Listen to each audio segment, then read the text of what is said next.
Welcome back to Bargirl Baddies. Today's story is different from most we cover on this channel.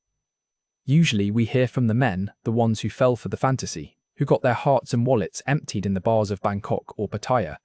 But today we're hearing from the woman left behind, the wife who discovered the affair, followed the money trail, and decided that sitting at home crying wasn't enough. Her name is Sarah.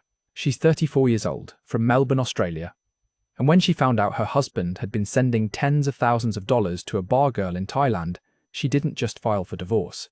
She booked a one-way ticket to Bangkok and went looking for the woman who nearly destroyed her family. This is a story about betrayal, rage, and what happens when someone pushed to the edge refuses to be a victim. It's about a scam that went deeper than anyone expected, and a confrontation that changed everything Sarah thought she knew about love, marriage, and survival. Before we dive in, drop a comment and let me know where you're watching from. And if you've ever been betrayed by someone you trusted completely, hit that like button and subscribe. You're not alone. Alright, let's hear from Sarah. My name is Sarah Mitchell, and 34. I live in the eastern suburbs of Melbourne with my two kids, Emma and Jack, aged 9 and 7. I work as an accountant for a mid-sized firm in the city. I drive a Mazda CX-5. I do the school run every morning. I meal prep on Sundays. I have a mortgage. I'm ordinary, boring even. And for 12 years, I thought I had a stable marriage.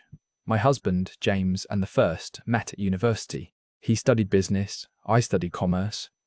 We were young and ambitious and stupid in that way. 20-somethings are when they think they've got life figured out. We got married at 26, bought our first house at 28, had Emma a year later, then Jack 18 months after that. On paper, we did everything right. We checked all the boxes. We were supposed to be happy. But somewhere between the nappy changes and the career ladders and the endless cycle of bills and responsibilities, we stopped being a couple and became cohabitants. Roommates who shared a bed and a tax return. The conversations got shorter. The sex got rarer. We stopped looking at each other the way we used to. I told myself it was normal. Everyone goes through rough patches. Marriage is work. All the cliches people say when they're too scared to admit the truth. James worked for a logistics company that did a lot of business in Southeast Asia, Thailand, Vietnam, Malaysia. He travelled maybe 4 or 5 times a year, usually for a week at a time. I didn't think much of it. It was his job. He'd come home with duty-free chocolate for the kids and stories about terrible hotel breakfast buffets. He seemed tired, but fine. Distant, but no more than usual. I remember our house in those days. Weatherboard, 3 bedrooms, a backyard. The kids barely used because they were always on screens. The kitchen smelled like whatever I'd batch cooked that weekend. Bolognese, chicken curry. Something I could reheat after work when I was too exhausted to think. The mornings were chaos. Toast burning. Kids fighting over who got the blue bowl. James scrolling through his phone at the table, barely grunting responses when I asked if he'd remembered to pick up milk. I was tired all the time. Tired of being the one who remembered everything. Tired of carrying the mental load while James floated through family life like a guest in his own house. But I convinced myself this was just what long-term marriage looked like. The spark fades, you grow up, you focus on the kids. I told myself we'd reconnect when they were older, when we had more time, when life calmed down. I ignored the signs because it was easier than facing them. The phone thing started maybe a year before I found out. James became protective of his mobile in a way he never had been before. He'd take it to the bathroom. He'd sleep with it under his pillow. If I walked into a room while he was texting, he'd flip it face down too quickly. When I asked who he was talking to, he'd say, work, always work. I didn't push. Part of me didn't want to know. He started going to the gym. That should have been a red flag right there. James hadn't set foot in a gym since we got married. Suddenly he's buying protein powder and talking about getting back in shape. He lost weight. Started dressing better. I told myself it was a midlife thing, maybe even healthy. I didn't connect the dots. The work trips to Thailand became more frequent. Every 2 months instead of every 4. He'd be gone for 10 days instead of 7. He'd come back exhausted, smelling like cigarettes even though he'd quit smoking years ago. He'd be irritable for a few days, snapping at the kids, barely speaking to me. Then he'd settle back into the routine and I'd forget to be suspicious. God, I was so stupid. It was a Saturday morning in March when everything fell apart. Autumn in Melbourne, that perfect temperature before winter sets in. The kids were at my mum's for the weekend. James had left early for a golf game with clients. I was home alone, which was rare, and I decided to do something I've been putting off for months, sorting out our finances. We had accounts everywhere. Savings, everyday, credit cards, offset accounts linked to the mortgage. I'm an accountant, but I'd let our personal finances become a mess because I was too busy managing everyone else's books. I made a coffee, opened my laptop, and started logging into our accounts.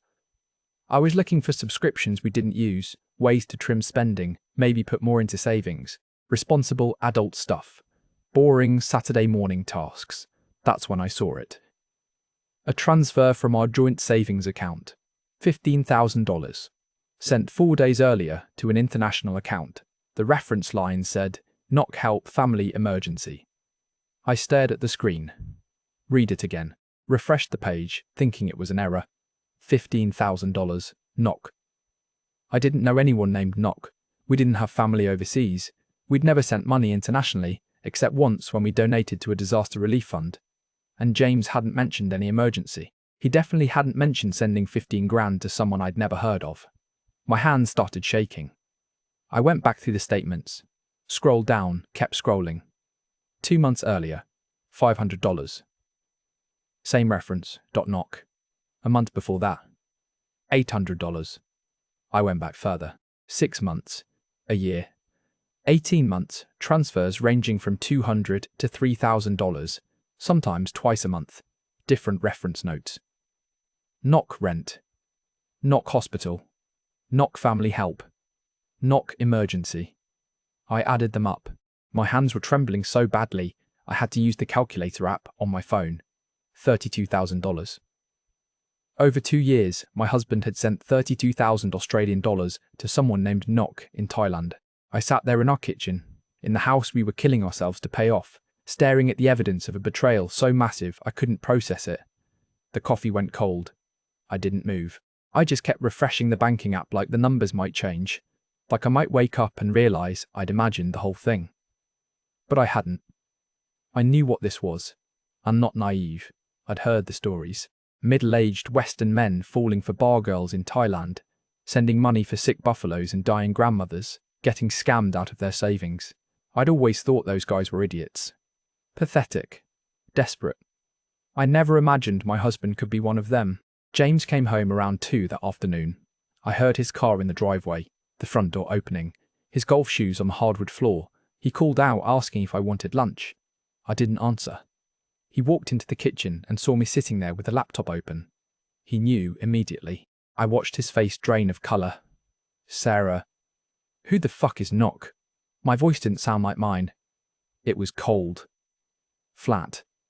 The voice of someone who'd already detached, who'd already started calculating the damage. He stood there in his golf shirt and chinos, holding his car keys, looking like a child caught stealing. For a moment I thought he might deny it. Lie. Make up some story about a business contact or a charity or anything that might let us both pretend this wasn't what it obviously was. But he didn't. He just said, "I'm sorry."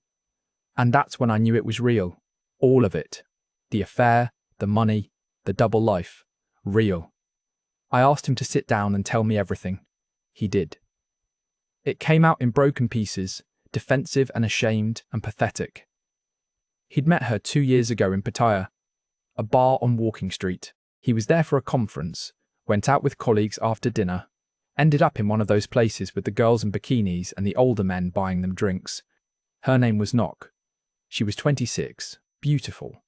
She paid attention to him in a way I hadn't in years, made him feel young, desired, special. He swore it was just supposed to be one night. A stupid mistake. But she got his WhatsApp. Started messaging him. Photos, videos, sweet messages about how she missed him, how different he was from other men. He fell for it. Started sending money when she said her mother was sick. More money when her brother needed school fees. More when the landlord threatened to evict her. He believed every word because he wanted to. Because it felt good to be needed. He visited her 3 times. Told me they were work trips. Spent a week each time living out some fantasy where he was the hero rescuing a beautiful young woman from poverty. She told him she loved him. He told her he loved her too. I listened to all of this without interrupting. I needed to hear it.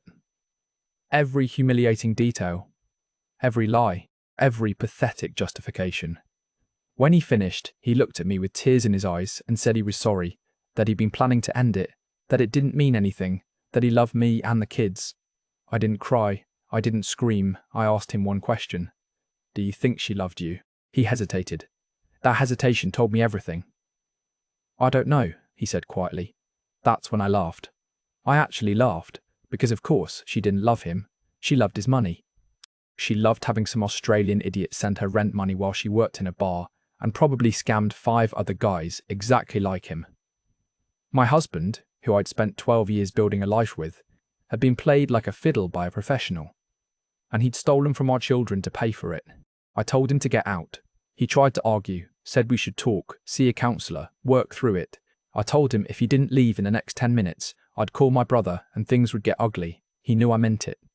He packed a bag and left. I sat alone in that house for 2 days, didn't eat, barely slept.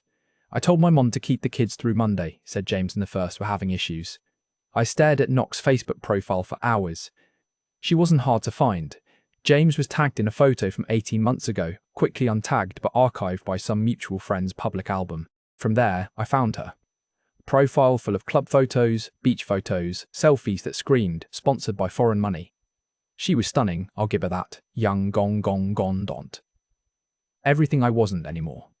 I read through her posts, watched her stories. She was still active, still posting. There was nothing about James. She probably had 10 guys like him on rotation. That's when I decided. I wasn't going to just sit in Melbourne and cry while she got away with it. I wasn't going to let her walk away with $32,000 of my family's money without consequences. I wanted her to know that she'd picked the wrong man this time, that there was someone who'd fight back. I booked a flight to Bangkok, one way, leaving in 5 days. I told James what the first was planning on the Wednesday. He'd been staying at his mate's place in Camberwell, texting me every few hours with apologies and promises to fix everything. I'd ignored most of them. But I needed information from him before I left, so I agreed to meet at a cafe near our house, neutral ground. Somewhere I wouldn't be tempted to throw hot coffee in his face. He looked terrible. Unshaven, bags under his eyes, wearing the same shirt I'd seen him in 2 days earlier. He ordered a flat white he didn't drink and sat across from me like a man awaiting sentencing. I didn't waste time with pleasantries. I need Knock's details, full name, phone number, where she works, where she lives, everything you have. He blinked at me like I'd spoken Mandarin. Why? Because I'm going to Thailand to get our money back. The cafe was quiet, mid-morning lull between breakfast and lunch. A couple of tradies in high-vis near the window, a woman with a pram scrolling her phone. Normal people living normal lives while mine imploded. James stared at me like I'd announced I was joining a cult. Sarah, that's insane. You can't just, I can and I am. My flight's booked, I leave Saturday. You're not serious. Do I look like I'm joking? I didn't. I barely slept in 3 days. I'd lost 2 kilos from not eating. My hair was unwashed, tied back in a bun. I was wearing leggings and one of James's old university hoodies because I couldn't be bothered finding real clothes. I looked unhinged because I felt unhinged. And I didn't care. James ran his hands through his hair, that nervous gesture he always did when stressed. What are you going to do when you find her? Yell at her, beat her up, get yourself arrested in a foreign country? I'm going to make her give the money back. She won't. Sarah, she's a professional. She does this for a living. She's probably spent everything already. You'll fly over there, waste more money, accomplish nothing, and come home even angrier. Then that's what I'll do. What about the kids? That one stung. I'd arranged for them to stay with my mum for the week, told her James and the first needed time apart to sort some things out. Mum didn't ask questions, bless her. She just said she'd handle school drop-offs and pick-ups, keep them fed and happy. Emma had cried when I told her I was going away for work. Jack asked if I'd bring him back a present. I promised I would, even though I had no idea what state I'd be in when I returned. The kids are fine. Mum's got them.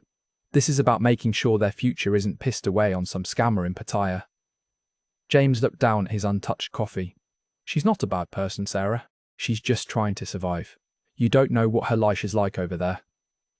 I felt something crack inside me. Something that had been holding on by a thread since Saturday morning. Are you actually defending her right now? Are you seriously sitting here after stealing $32,000 from your own children, telling me I should have sympathy for the woman you cheated on me with? People were looking now. The tradies. The woman with the pram. James's face went red. Keep your voice down. Give me her details, or I'll find them myself. But I'm going either way. He must have seen something in my eyes that scared him, because he pulled out his phone and started scrolling. A minute later, my phone buzzed with a WhatsApp message. A contact card. Nok Srisai. Phone number with a Thai country code. A photo I didn't look at. She works at a bar called Angels on Soi 7 in Pattaya. She lives above it, I think. Or she used to. I don't know if she still does. When's the last time you sent her money? 3 weeks ago. When's the last time you talked to her? He hesitated. 2 days ago. After I'd kicked him out. After his whole world collapsed. He'd messaged her. Probably looking for comfort. Probably got ignored. Did you tell her about me? That I found out? No. Good. Don't. I stood up to leave. James grabbed my wrist across the table. Please don't do this. Let me handle it. I'll contact her. Try to get some of the money back. We can sort this out without you flying halfway across the world. I pulled my arm away. You had 2 years to handle it, James. You handled it by lying to me and bankrupting our family. I'm handling it now. I walked out and didn't look back. The next 3 days blurred together. I sorted work, told my boss I had a family emergency and needed a week off. I wasn't lying. I booked accommodation through Agoda, a cheap hotel in Pattaya near Beach Road.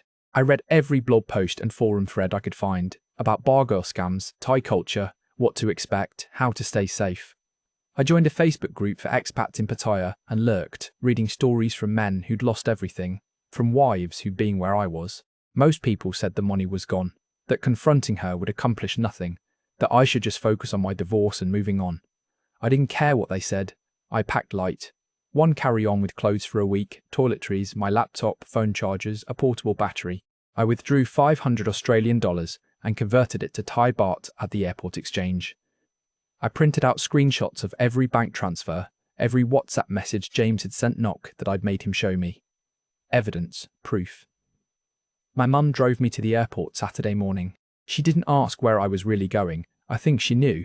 She hugged me in the departure drop-off zone and told me to be careful. I promised I would. Another lie to add to the pile. The flight was 13 hours to Bangkok. Then a connection I missed because I couldn't figure out Suvarnabhumi Airport and ended up taking a taxi instead. 3 hours in Bangkok traffic. The driver blasting Thai pop music while I stared out the window at a city that felt like another planet. Humidity hit me the second I stepped outside. Thick, wet air that made my clothes stick to my skin. Motorbikes everywhere. Street vendors. Shopping malls that looked like spaceships. Shrines with orange-robed monks. Chaos and colour and heat. By the time I got to Pattaya, it was past midnight. The taxi dropped me at my hotel. A tired 3-story building with a flashing neon sign and a lobby that smelled like cigarettes and disinfectant. The night clerk barely looked at me, just handed me a key card and pointed to the stairs. My room was exactly what I'd paid for. Single bed with a thin mattress. Wall-mounted TV showing Thai soap operas. Bathroom with a showerhead over the toilet. Air conditioning that rattled but worked. I lay on the bed fully clothed and stared at the ceiling. Jet-lagged, exhausted, wired. I'd done it. I was actually here. In Thailand. In Pattaya.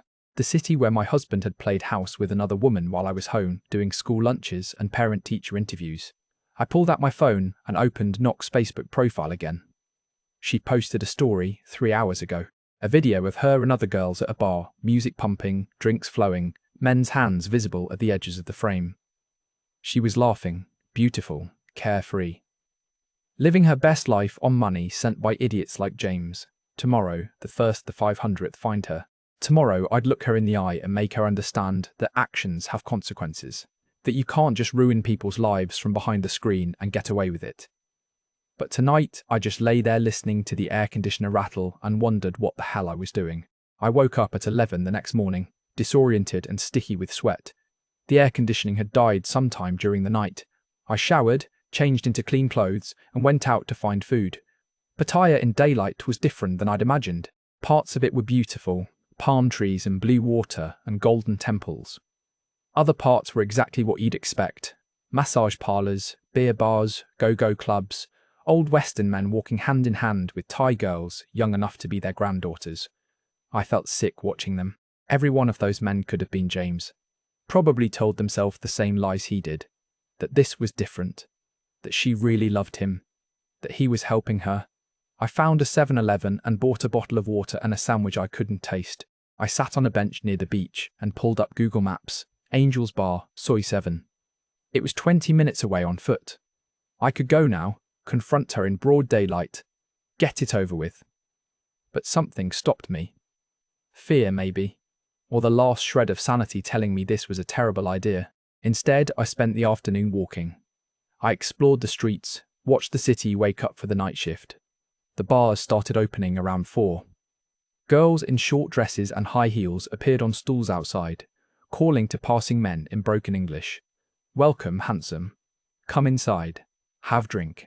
I avoided eye contact, kept walking. By 6 o'clock, I'd circled back to Soy 7. The street was narrow, lined with bars on both sides. Music poured from every doorway. Girls everywhere. Some looked bored. Some looked predatory. Most looked predatory. Most looked tired. I walked slowly, checking signs. Angelinas. Angel wings. Heaven's angels. Then I saw it. Angel's neon pink sign. Open front with a few tables visible. A bar along the back wall. Girls in matching black dresses sitting on stools, phones out, waiting for customers. And there she was. I recognized her immediately, even though I'd only seen photos. Long, dark hair, heart-shaped face, sitting at the far end of the bar, leaning close to a Western man who looked about 50, grey hair, polo shirt. Could have been James's twin. She was laughing at something he said, her hand on his arm. The same routine she'd probably done 1,000 times. The same routine she'd done with my husband. I stood across the street, half hidden behind a motorbike taxi stand. My heart was hammering, my hands were shaking. I'd imagined this moment 100 times on the flight over. What I'd say, how she'd react. I'd pictured myself walking in there calm and controlled, laying out the evidence, demanding the money back. But standing there watching her work another mark, I didn't feel calm. I felt rage. Pure, white-hot rage that made my vision blur. She'd destroyed my marriage, stolen my family's money, and here she was, laughing, hunting for her next victim, like nothing mattered. I took a breath, then another. I couldn't go in there angry. I'd lose control, make a scene, accomplish nothing. So I stood there for 20 minutes, watching, learning. The man bought her drinks. She sat close, touched his arm, his shoulder, his knee. Textbook. When another customer walked in, a younger guy, early 30s, she flagged down one of the other girls to handle him. She was focused on her target, the older man with money to spend. Around 7, they left together. She linked her arm through his, and they walked down the Soy toward Beach Road. Probably going to dinner, or his hotel. I felt sick. But I stayed outside Angel's, waited, watched other girls come and go, other customers filter in and out. I was trying to figure out the rhythm of the place, when she'd be alone, when I could talk to her without an audience. An hour later she came back, alone. She walked into Angel's, said something to the mama-san behind the bar, grabbed her phone and sat back down on her stool. Back to work. This was it, now or never. I crossed the street, my legs moving before my brain could stop them. The music got louder as I approached. Thai pop mixed with American classic rock, the smell of beer and perfume and grilled meat from somewhere nearby. I walked through the open front of Angel's. Several girls looked up. So did the mama-san. They sized me up immediately. Western woman, alone, clearly not here for fun. Their smiles disappeared. Nok was looking at her phone. She hadn't noticed me yet. I walked straight to her. She looked up. Our eyes met. For a second, neither of us moved. She didn't know who I was. Why would she? I was just another Farang woman in Pattaya, maybe looking for a cheating husband, maybe lost. Then I said, the only thing I'd rehearsed. Hi Nok, I'm Sarah, James's wife. The colour drained from her face.